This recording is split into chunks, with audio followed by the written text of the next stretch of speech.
This is Ann Lady McDivitt, and I'm doing my review on the GLBT History Museum of Central Florida's website on riches. First off, I wanted to show you this is the website, and I'm going to click here and say yes, and go to the actual website.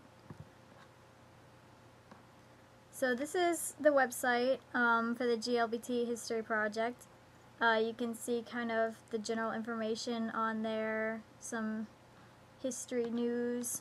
You also have people that are online and polls and a search bar.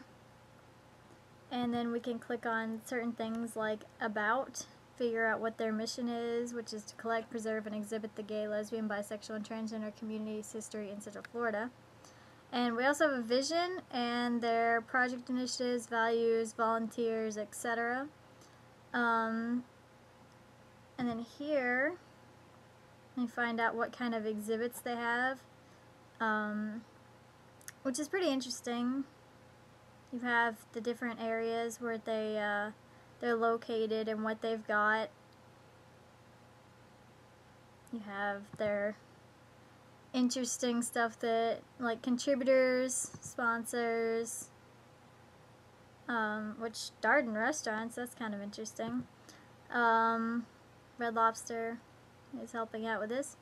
You have their laws. Also on this website you have things about getting involved so that you can figure out how to help this project.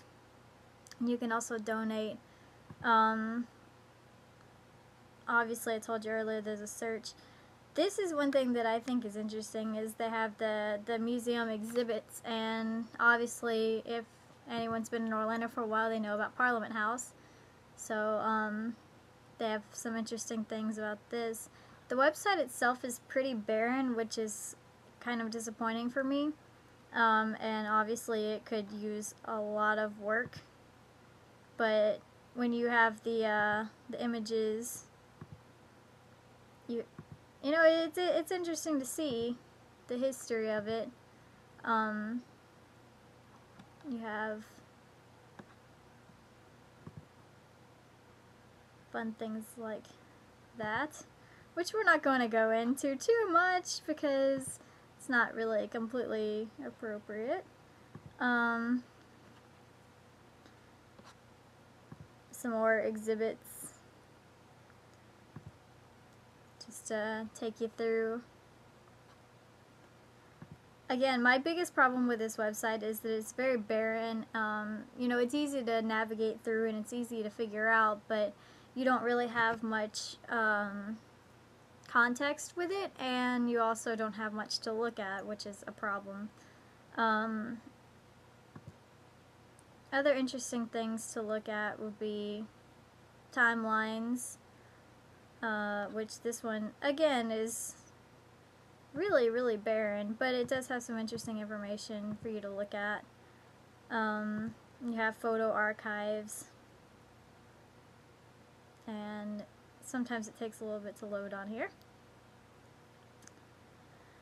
But overall, it's a well done website. It's interesting to look at, but I feel like it could be fleshed out a lot more. And it's an interesting concept, you know, to know the GLBT community of Central Florida and their involvement. And I think that's about it for my review. Thank you guys for listening. Have a good day.